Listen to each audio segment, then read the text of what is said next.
বিএনপির জনপ্রিয়তার মূল কারিগর খালেদা জিয়া বলে মন্তব্য করেছেন বিএনপির রাষ্ট্রপতি পদপ্রার্থী মির্জা ফখরুল ইসলাম আলমগীর। শনিবার খালেদা জিয়ার জন্মবার্ষিকী উপলক্ষে আয়োজিত দোয়া মাহফিলে তিনি এই মন্তব্য করেন। রাজধানীর নয়াপল্টনে বিএনপির কেন্দ্রীয় কার্যালয়ের নিচে অনুষ্ঠানটির আয়োজন করা হয়। মির্জা ফখরুল বলেন, এই দিনে দেশনেত্রী জন্ম নিয়েছিলেন, যিনি বাংলাদেশের ভাগ্যের সঙ্গে জড়িয়ে গিয়েছিলেন। বাংলাদেশকে বারবার নেতৃত্ব ও সংগ্রামের মধ্য দিয়ে গণতন্ত্রে ফিরিয়ে নিয়ে এসেছেন। বাংলাদেশকে সমৃদ্ধ করার সংগ্রামে অংশগ্রহণ করেছেন, নেতৃত্ব দিয়েছেন।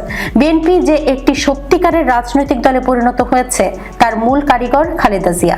দীর্ঘদিন সংগ্রাম ও লড়াই করে তিনি নিজের প্রশ্নে আপোষ করেননি এবং দলকে ধারণ করেছেন। তার কাজ, তার প্রেরণা আমাদের সবসময় অনুপ্রেরণা যোগায়। বিএনপিকে একটি আধুনিক গণতান্ত্রিক দল হিসেবে গড়ে তোলার প্রত্যয় ব্যক্ত করে তিনি বলেন, আজকের এই দিনে আমরা সবাই এই শপথ নেব, বিএনপিকে আমরা সত্যিকার অর্থেই একটা আধুনিক গণতান্ত্রিক দল হিসেবে গড়ে তুলতে চাই, যা সত্যিকার অর্থেই বাংলাদেশকে নেতৃত্ব দিতে সক্ষম।